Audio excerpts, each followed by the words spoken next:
I'm so excited to welcome you to the Dental CEO podcast and what is our very first episode. My name is Scott Leune, and I'm your host, and this is a passionate project for me because in a world in dentistry where we're inundated with people selling things to us or telling us what to do, we see all these stories online, it's hard to kind of cut out the noise and get straight to what's valuable. And sometimes that value is not inside of dentistry, but sometimes we find that value outside of dentistry, looking at other entrepreneurs, other CEOs, learning from other verticals. The Dental CEO podcast is all about learning so that we can mature and advance ourselves as CEOs, and we become more successful inside of our practice. And what I know is that when we can cut through the noise and get more successful inside of our practice, that better practice can give us a better life. With this podcast, I am going to be interviewing big names, big stars, including today's episode with the one and only Daymond John. In addition to interviewing people like Daymond, I'm also going to be diving deep into the dental side of things. And what I hope is that this podcast becomes a regular habit in your life. Whether you're driving to work or you're working out, you're on a walk, or you're just winding down from the day, listen to this podcast weekly, take in the content, find moments to learn from, find moments that make a difference in your life.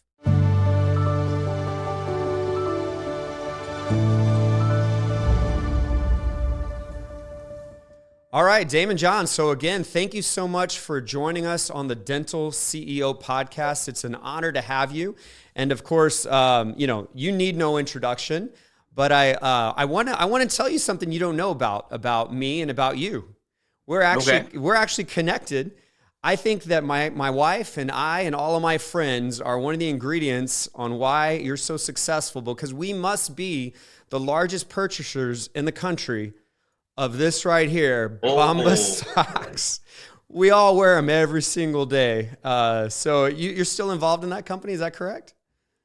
Absolutely, absolutely. First of all, I never want to I'd get in trouble by my mom if I didn't thank you for that warm intro, and thank you for all the good stuff you just said. So absolutely, I'm still an investor. I don't have to be active at all because good founders, if I call them, I'd screw up things if I jump in.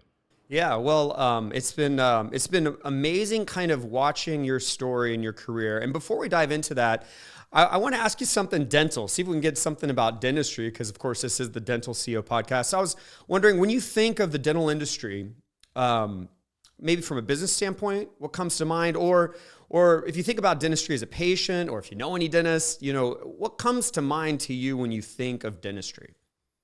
Well, there's so many things on mind. One of my buddies is a big consultant to a lot of dentists, and I basically heard about their business and their margins and the 80/20.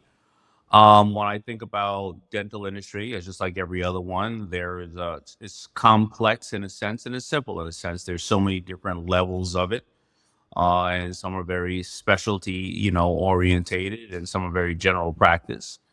The ones that scale are the ones that understand how to use OPM, other people's manpower, manufacturing, marketing, and they know how to be very smart about the business. The ones who I see tend to, like in any other industry, when they do more cosmetic and various other things like that, they tend to do much better. The ones who know how to brand themselves tend to go to the top, and the ones who are often changing lives are the worst branders in history. Like any other scientists, and they're doing stuff that very few can do, but they don't know how to communicate that they do it, and they're so busy as a specialist that they do well, but they could do 10 times better. Yeah. Awesome. Well, thank you so much for that.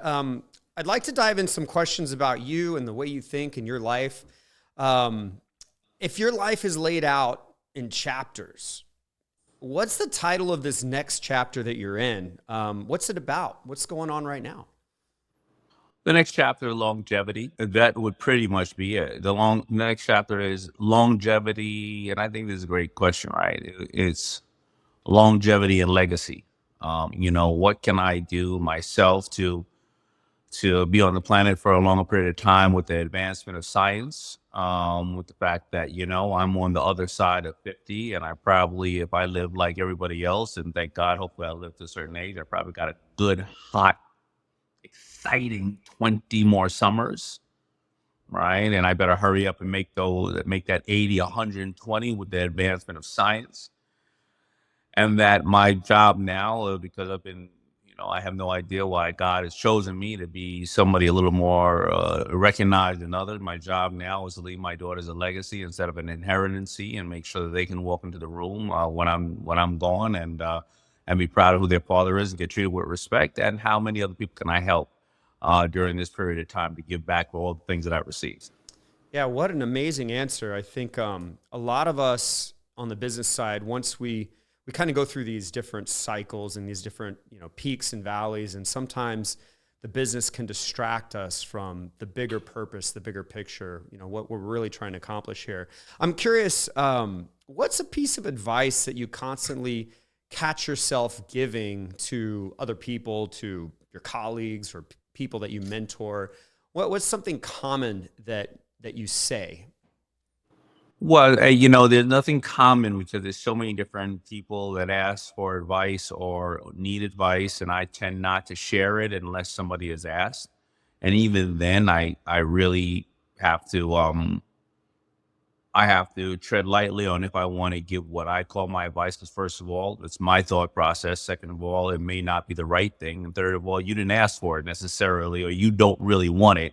So everything, the my go-tos are, you know, uh, you know, money is a great slave, but it's a horrible master. My go-to is, will you be able to sleep at night if you did it? Or my go-tos are you doing it for yourself? Is that your why? Or are you doing that because that's what your parents or society thought success means?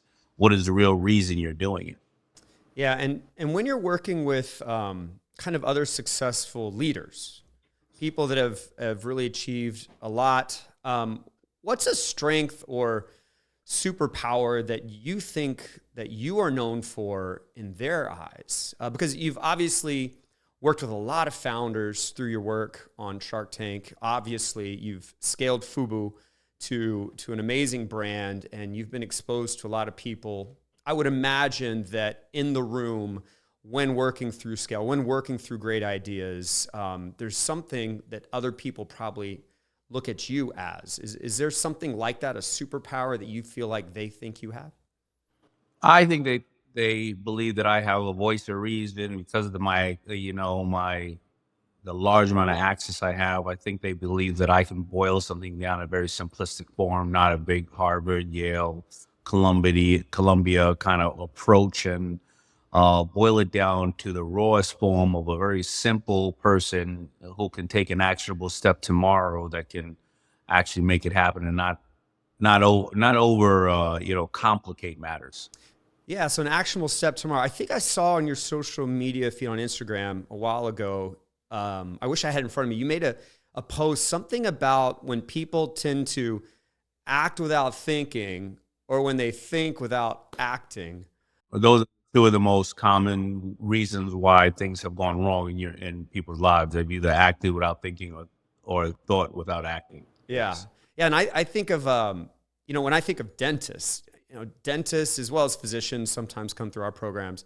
They're very intelligent. They like to think a lot. They like to analyze things. And it seems like, without change, they have things good enough or kind of this mediocre income, Yeah. mediocre, and they kind of get stuck in that. What would you say to someone that is kind of overthinking?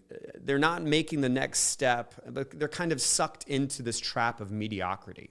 Yeah, just do it. It's exactly what you asked, and a combination of two things. It's a combination of my simplicity and the way that I approach things. So first of all, just do it like Nike, and that sounds really, really simple and really stupid.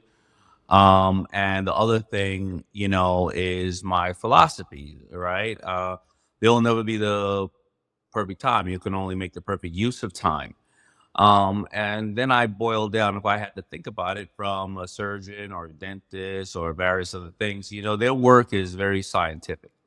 And there's no shortcuts around their work, right? You can't just start by giving somebody a heart transplant or, doing a canal and come back tomorrow. And on the flip side of their work is they see the result of their work months and years later. So they put in the work, and then you see how it obviously has taken or not taken or reacted. In actions like understanding AI today, or social media, or branding and marketing, or acquisitions, or new companies, or releasing products, you can just take very small steps. Whereas exactly the opposite of what they've really been trained to do. They've been trained to plan out this surgery or this act, take it all the way through in a very meticulous way where they don't want to make any mistakes, and then see the product that it comes into, or what it creates over months and years. That's not the same when it comes to various other things. You have to just start in some sense or another. Yeah, and when I think back to your story, your first big venture, FUBU, that seemed like it was something fun. You're passionate about it. It was culturally significant. It was fashion. The names involved. But then when I compare that to things like investing in a sock company, I'm wondering, where do you find kind of the focus or the fun or the kind of inspiration when you start dealing with companies or products that are different than some of those childhood dreams you had? Another way of me asking is, sometimes we are in a business that doesn't feel fun anymore, or how do we find the drive? What pulls us into going further and further and making it work and making it bigger? And that's the thought process. The thought process of being an investor is giving people the opportunity that I wanted, but it's also, to be greedy about that. It is to check under a bunch of hoods and see what things work and don't work and apply it to my business. It's invest in somebody smarter than me, so I don't have to come up and willing to work harder than me, so I don't have to wake up every day with a bright idea and bust my ass, and somebody who's nice and young. So, I'm being selfish about it, but it's the same exact results or the same exact application that it was with FUBU. I wake up every morning as an investor, whether it's in Bombas or whether it's in, one of the other dozens or hundreds of companies that I'm in, and it's Christmas every day. It's how are they utilizing this platform against that platform? Where are they getting their goods domestic against over here? Where are they creating financing? How are they getting the public to do pre-orders, or how are they licensing and branding? It's the same exact thing to me. And I imagine you have something called a CEO day, and you've got Yeah. coaching for entrepreneurs. I would imagine sitting in a room with other CEOs, listening to you, your skill to kind of simplify things and to make these connections is something that those people are greatly benefiting from. Do you think you could speak a little bit on that CEO day or what you're doing there? Thank you for asking me about that. CEO Day is a day that we have a bunch of small founders that come in, but they're doing good business, and they spend a day with me, and we go through their model of what works and doesn't work, right? Because just like in dentistry, once you get to a certain number, it's very hard to break that wall the way you've been operating. And you either have to bring in new operators, or you have to find a new model, and you have to get a little bit out of the business yourself so you can run the business and work on the business, not in the business.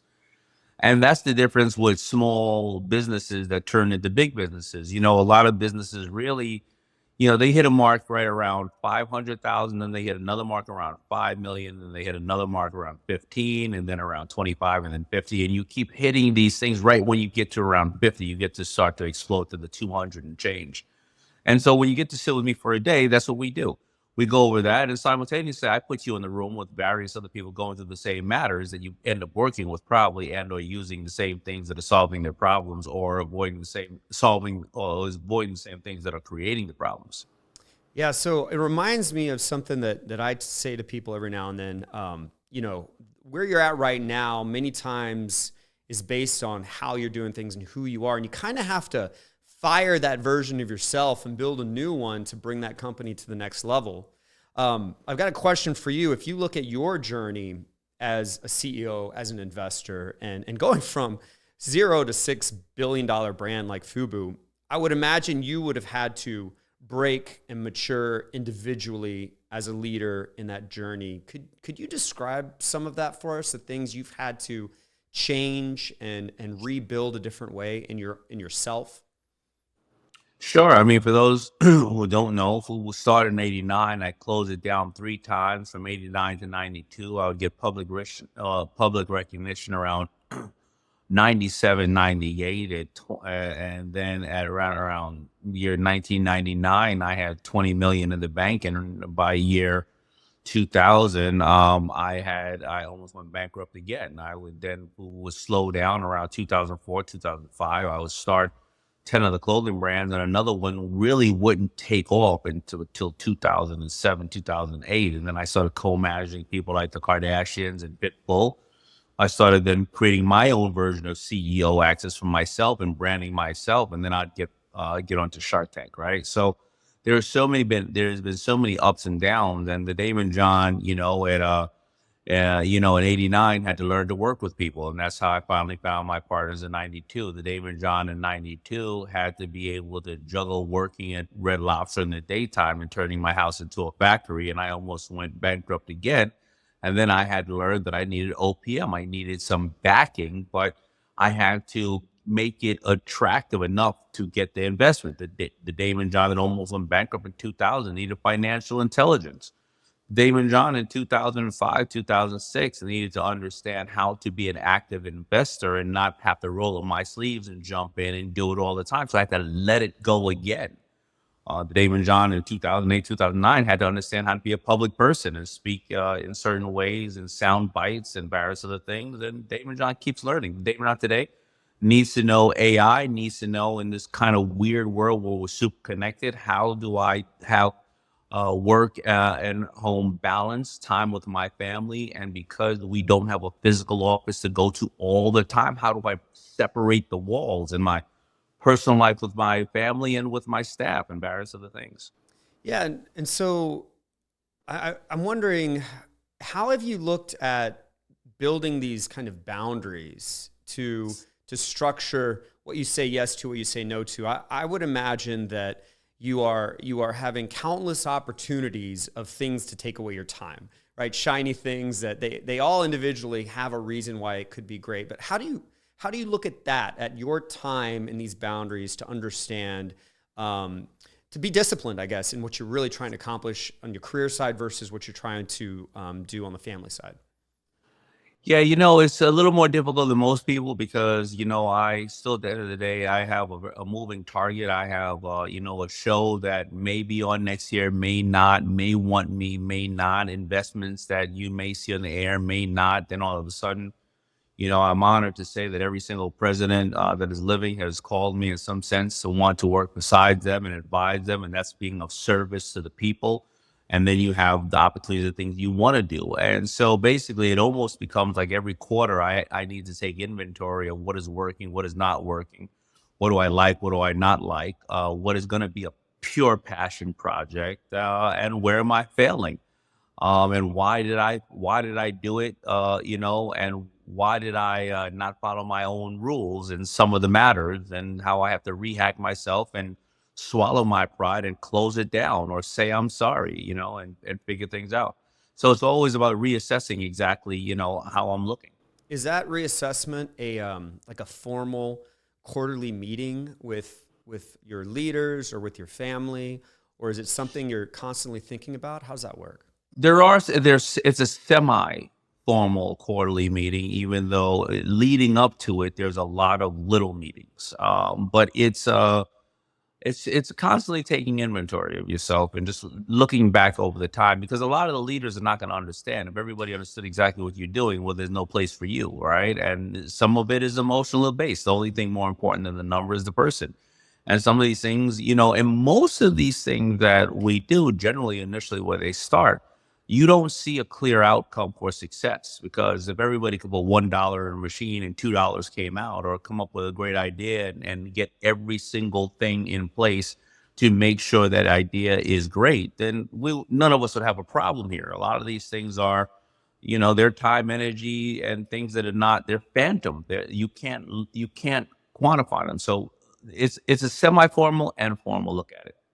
Yeah. One thing when I've heard you in the past that stood out to me is the importance of learning and how that can just add multiple zeros to what you're doing. And one story I think of is in your expanding of the FUBU brand, this whole idea of licensing to get kind of this revenue share coming back with no added costs and with just leveraging of their time was I look at it as one of those pivotal moments where FUBU could take off and become very profitable with a lot less risk.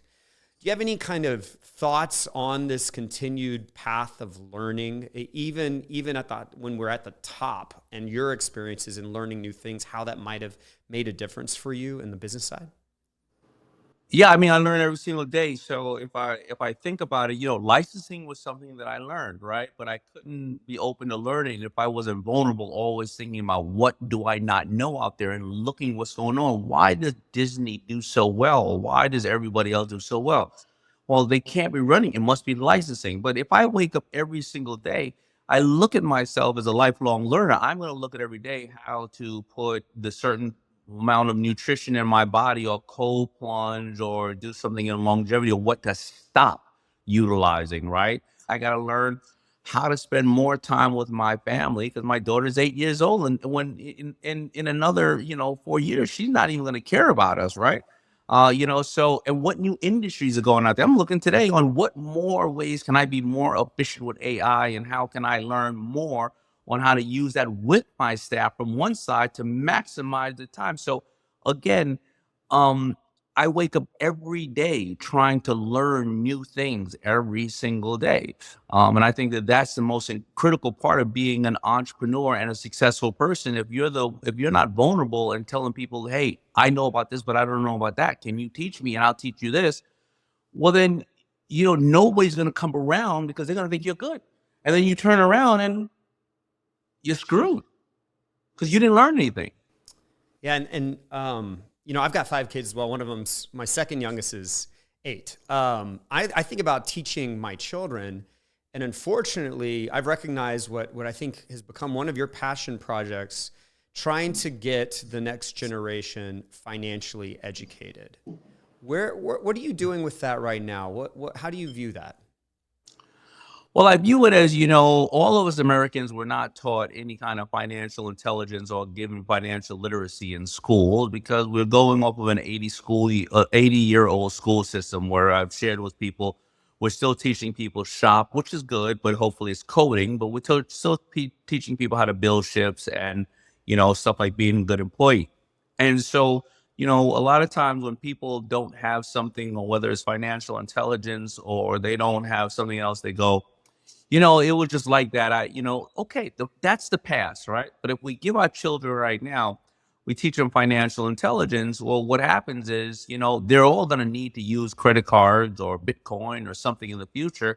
And, at this point, if we don't teach it to them, what happens when they're 16, 17 years old? They get predatory loan officers offering them $700,000 of debt for a student, an education that some of them may not need, and they're not gonna get out of that debt until they're in their 50s.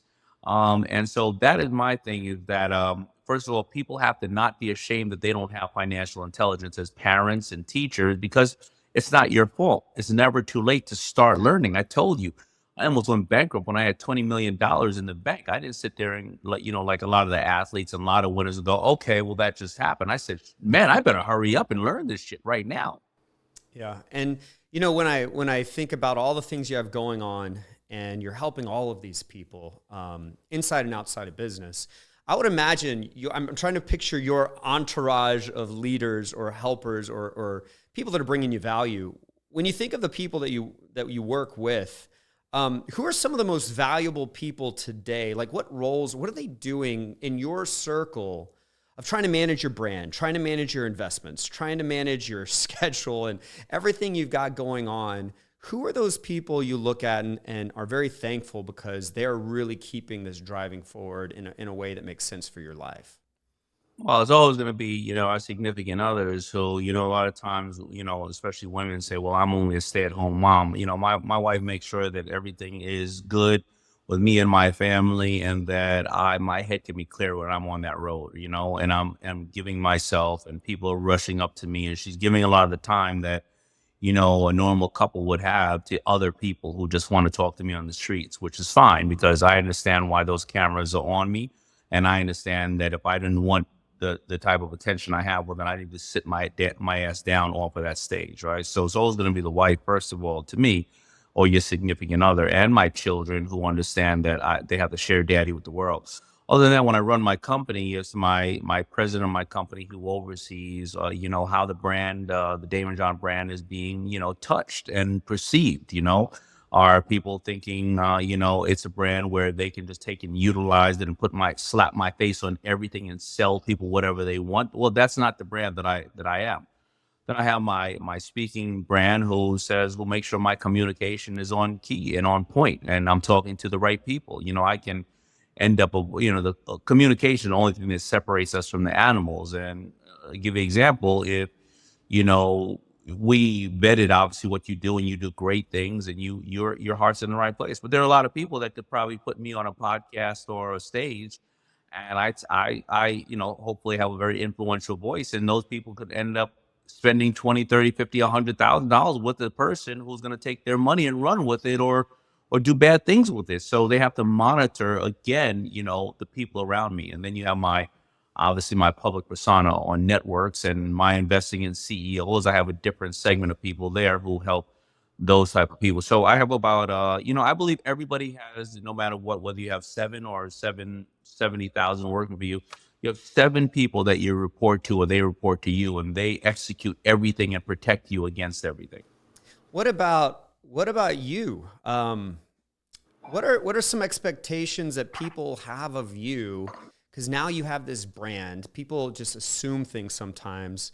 What are some of these expectations they have of you that are kind of difficult or stressful for you to deal with? You're either with your colleagues or your friends, or you're out in public, and it just seems like, I would imagine, there's this pressure that's put on you as you rise up. What is that like for you? It's no, and again, I try to say things in simplistic form. The pressure that I have on me is no different than the pressure of a mother, a father, a dentist, or anybody else. It's just at a higher level, right? People think I walk on water. I got to listen to everybody else's problems. I can't tell anybody else my problems. I got to show up every day with a smile. So you got to show up with your kids every day with a smile. You can't say, hey, like my mother, you can't say, listen, we're only 1 month away from being homeless. You can't tell that to your child. Now go up and go to school and have a good day. Right. So it's the same exact pressure that I have, that everybody else has. You're perfect, and everybody else's problem is your problem, and your problem is your problem. It's just more it is magnified on a larger level. But I look at it and I don't worry about that. I look at it as, how can I, here's what I signed up for, and here's what I'm willing to do. Everybody else's problem is not my problem. These people problem are my problem. Yeah. So what about your happiness? What are things you do for yourself? Like, how do you purposefully insert happiness into what can be a roller coaster ride in being an entrepreneur? And as we try to just scale our brand or our companies or our impact, how do we make sure? How do you make sure that there's Daymond's moments where you can find happiness, you can kind of get recentered? What do you focus on there? Yeah, that's another way of asking the question that we all ask ourselves. How do you find work-life balance, right? And so, because happiness is going to be your life, right? And I learned a long time ago that you got to kind of slowly steal them away every single day. You got to set goals every single morning. You read at night and you read in the morning. Same exact goals, and you have to make yourself a priority. However, this idea of, I'll get to the gym, I'll get to vacation, I'll get that 2 week time away, doesn't necessarily happen. So, today, I managed to put in some form of a work right? Because I'm working with you, but I also got an education because you're a brilliant man and I'm learning. So I got to check that off the box early in the morning. Now I need to go out and do my little running around what I want to do for the first 2 hours of the day. And then I got to listen to my wife and my daughter because now of course, I got to be their concierge service, right? And then later on at night, put myself more into my education and my health. But I have to be very intentional about carving those times out. Not I'll get to it. Because if you don't carve it out on purpose, what happens is you pick this up and everybody else takes your mind, your thoughts, because they take your emotion because you look on here. As soon as you look on here, well, everybody that you know, or everybody that I see on here is skinnier, they're richer than me, and they're all in Greece for Christ's sakes. I don't know when these people work, Robert Hershevek. And then on my emails, it's everybody else's problems, right? So if you don't do all of those things, you got social media depression, and then the emails is everybody else's problem. So it's all about carving out little times and then carving out big times and doing those before you get to the work. And so some of those little time, maybe I'm just going to go out. I'm going to walk on the treadmill for a half an hour, listen to my favorite album. But if you don't say you're going to do that at 6 in the morning or 2:15 in the afternoon, you'll never get to it. Well, Daymond, I cannot thank you enough. I want to be very respectful of your time. We're just about out of time in your schedule. Is there any last thing you'd like to say to our audience of dentists and physicians? And I know we haven't talked about dentistry or medicine much, but I really wanted to pick your brain on these life principles. Is there any last thing you'd like to say before we wrap this up? I think it's all about branding and marketing. And, a lot of times I try to tell people who are in great professions like this, why are you working so hard to keep the joy and the beauty of what you're bringing to people a secret? And I think that where longevity is the hottest topic in the entire world, I guess after COVID, obviously, a lot of people got really aware about what they're doing. I think, I'd rather talk to my dentist who has me in the chair for an hour, 2 hours, 3 hours. I like to probably consult with them more about my health. You've already got a person who trusts you, right? And I think that sometimes I've seen some dentists do stuff like consulting on health, and they take another half an hour and they sit there and go through all the technology and the medicine they're seeing out in the world. The first person to talk to me about how plaque goes into the system and create other issues, and then told me about going to get a CAC score was my dentist. It wasn't anybody else. And I think that when dentists understand that they already have a trusted customer in that chair or, talking to them, that they can give them overextended information about other technology out there, I think that they become more trusted and people say, how else can I support you? So it's those little things that I think that a lot of people just don't consider when they're, when they're in a certain profession. And I just want to say thank you to everybody. Well, that's amazing. Dentistry, a lot of people don't know this. Dentistry is actually bigger as an industry than the NBA and the NFL combined. And there's a lot of jobs. There's a lot of people being helped. And dentistry is a tough kind of market to be an entrepreneur in sometimes because it's like you own the restaurant, but you're also the chef. And you giving time to us and allowing me to pick your brain with these kinds of questions is a gift to us. Daymond, I want to thank you for that. Anyone listening to this, please go to daymondjohn.com, learn about his CEO Day, learn about his children's book, his other books he's written, his speaking engagements. Of course, he's one of the business celebrities, but there's definite ways where you can be personally impacted by Daymond and his group. So please go to his website and read about that. Daymond, thank you so much for this time. It really was an honor, and I hope this was enjoyable for you. I really appreciate everything you've done for us. I appreciate it, brother. Thank you. What a cool moment that we got as dentistry to hear from someone like Daymond John. And as I kind of think through his answers to my questions and connect him with dentistry, here's some things that stand out to me. He spoke a lot about branding yourself, branding ourselves, and how that's important in today's age of social media.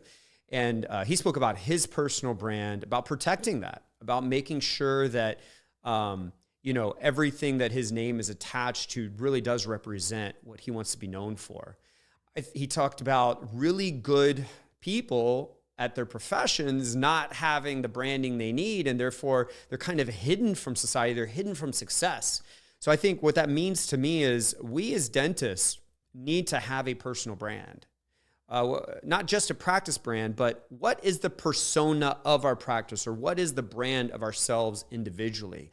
And everything we do online and inside of our companies should align with that brand. From the moment someone walks in, what do things look like? What do they smell like? How do we act? What are the steps we take in our exam process? Is all of that aligned with our brand? In other words, have we been intentional? Have we set up the right imaging, the right decor, the right technology? Are we spreading that brand throughout social media, throughout our marketing, throughout our messaging?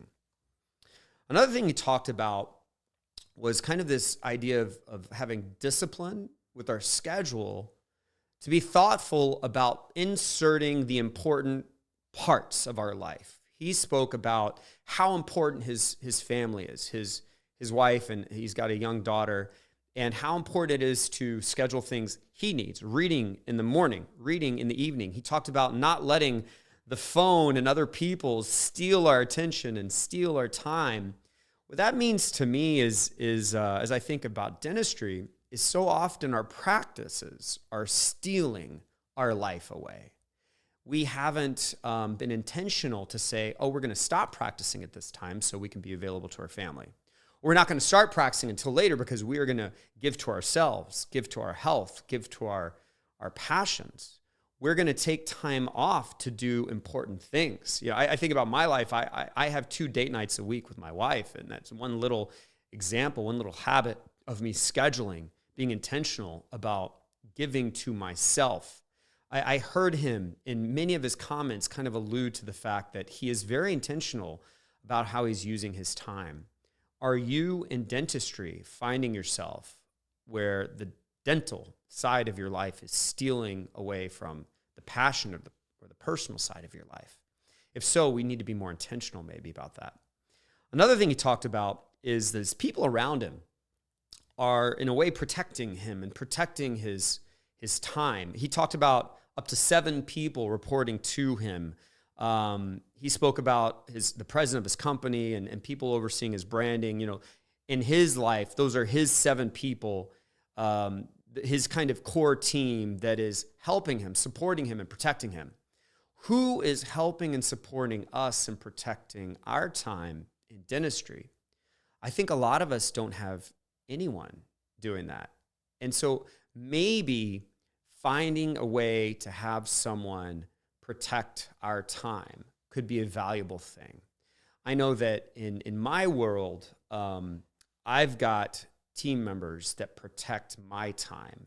They do some of the more time-intensive things or some of the monotonous things, or they deal with the outside people so that what filters to me is really important and is aligned. They filter out a lot of the other stuff. Also, having a personal assistant do things for me or for my wife that are not super impactful or important protects our time. What could you think of to protect your time? Another thing he talked about is using other people's minds and other people's money and being on this constant path of learning and education.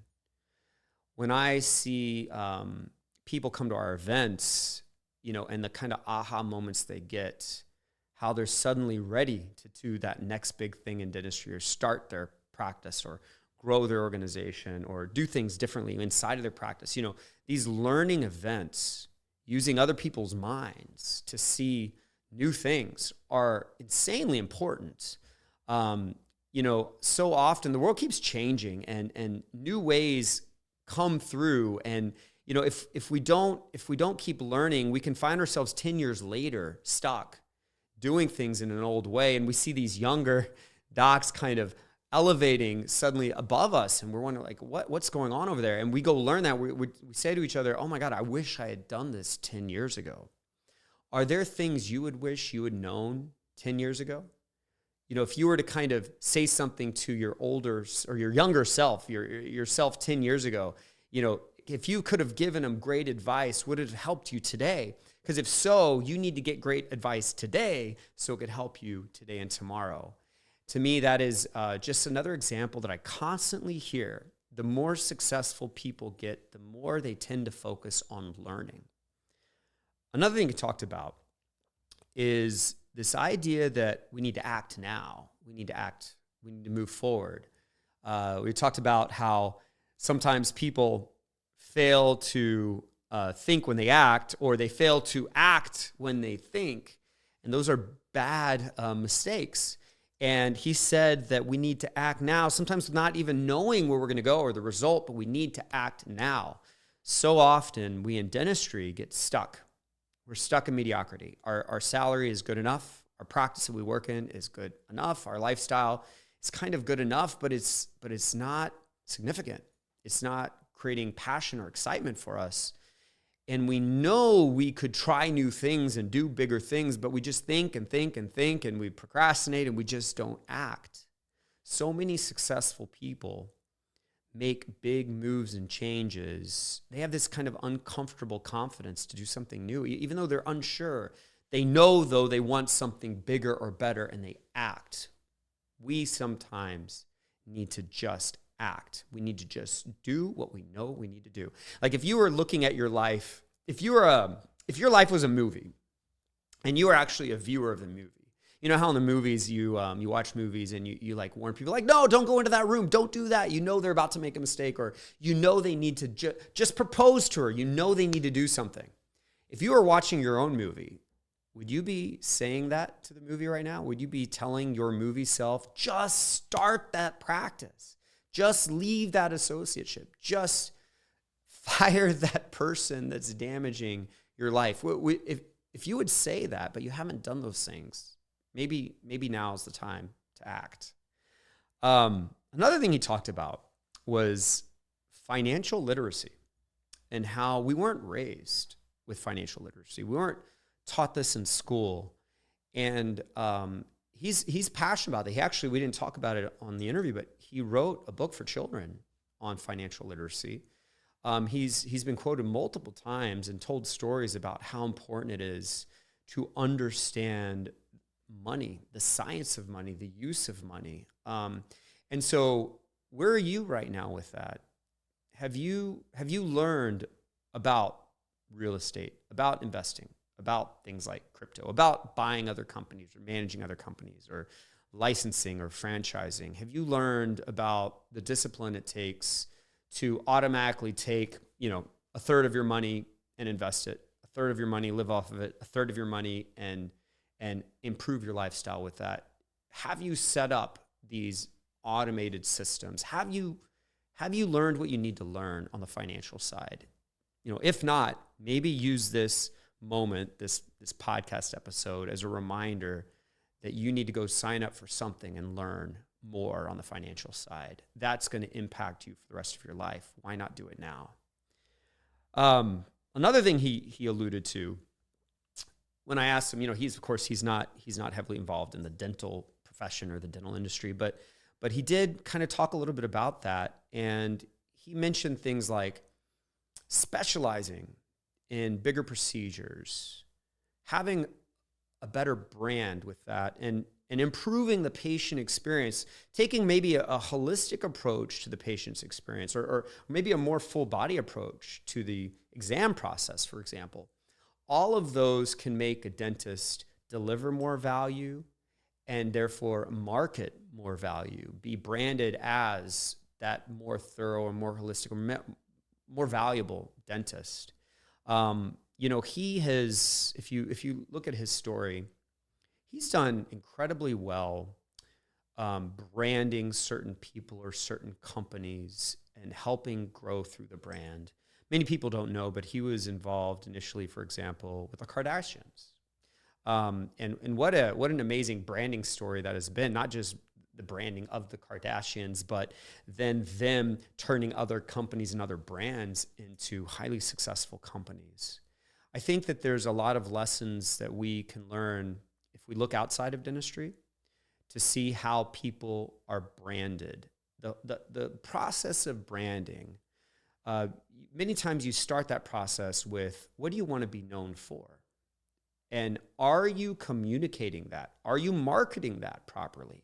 Because if we can be thoughtful and intentional about what we want to be known for and market that well, we will attract the people that want that. If we want to be known as one of the top cosmetic dentists in our area, and let's say we also do facial aesthetics with that, and we kind of brand or trademark different combinations of procedures, we'll do a dental procedure with a facial aesthetics procedure, and we market that well, and we have a facility that is an extension of that brand, and we create videos that are extensions of that.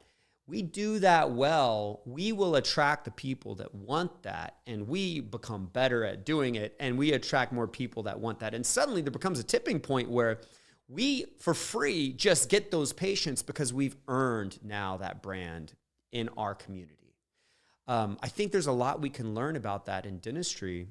Otherwise, we might get caught in the hamster wheel of just doing regular stuff for regular PPO fees, having regular careers that, unfortunately, the regular side of dentistry can burn us out.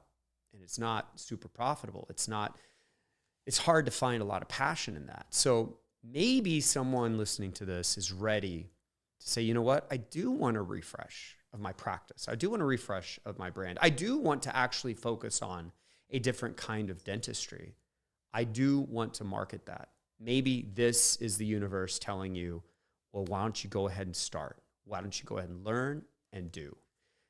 So kind of summing up, he was so modest in the amazing successes he's had. He's run hundreds of awards. He's built a $6 billion brand and helped so many people, but he's so kind of down to earth and honest and true in how he speaks. And what stood out to me was he's thoughtful about his time and his purpose. He relies on close people to help and protect him. He helps other people with his superpower of branding and marketing. And he continues to learn, and he doesn't sit still. He moves forward. Even if it doesn't work, he keeps moving forward.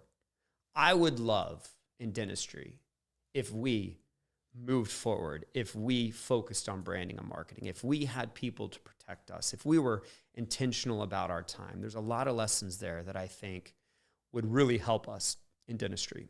And on a personal side, do any of those lessons speak to you? I know that they speak to me. I hope they speak to you, and I hope that this episode has been interesting. I hope it's triggering someone to do something great and new, or at least causing us to step back, look at our career and look at our life and say, you know what, maybe now's the time to make a good change, to make a good shift, a good pivot, or shoot, maybe I need to kind of turn everything inside out because this is just not working and I need to start fresh. I hope that is doing that for someone. I want to thank you for listening again to the Dental CEO podcast. My name is Scott Leune. Look for future episodes. We're doing some pretty exciting interviews like this, so please subscribe if you haven't already.